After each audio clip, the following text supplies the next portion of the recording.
Assalamualaikum warahmatullahi wabarakatuh. Saya Nabila Tri Ezalia, NIM 2011270015. Di sini saya akan menjelaskan materi tentang diferensiasi agama dalam memenuhi tugas studi masyarakat Indonesia.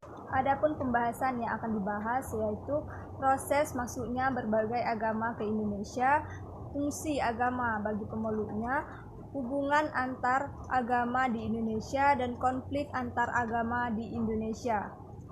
Baiklah, langsung saja kita masuki dalam pembahasannya. Yang pertama, proses masuknya berbagai agama ke Indonesia. Proses masuknya berbagai agama ke Indonesia memunculkan berbagai pendapat.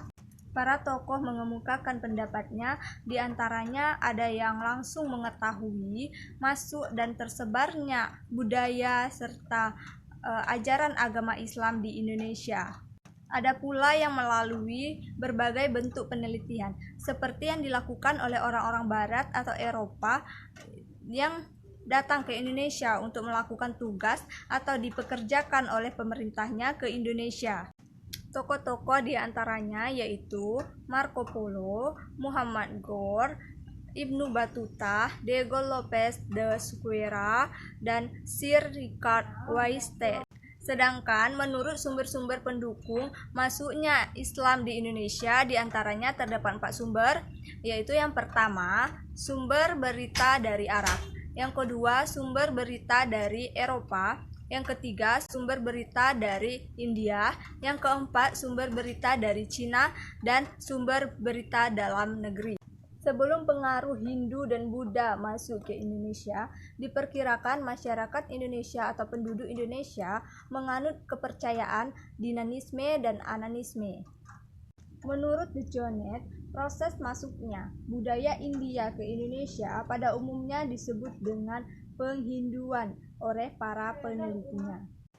Adapun pembahasan yang kedua yaitu fungsi agama bagi pemeluknya. Yang pertama, sebagai pembimbing dalam hidup. Yang kedua, penolong dalam kesukaran. Yang ketiga, penentraman batin. Yang keempat, pengandali moral. Adapun pembahasan yang ketiga yaitu hubungan antar agama di Indonesia. Hidup dengan sesama. Hidup dalam zaman pluralisme ini yang memungkinkan kita untuk saling bertemu, saling berinteraksi antara satu sama lain secara langsung dengan sesama, wajah ganda agama, dan perjumpaan keras. Pembahasan yang terakhir yaitu konflik antar agama di Indonesia. Konflik antara umat beragama di Indonesia sudah muncul sejak zaman dahulu. Konflik agama di Indonesia terjadi karena adanya perbedaan-perbedaan konsep yang dijalankan oleh umat pemeluk agama itu sendiri.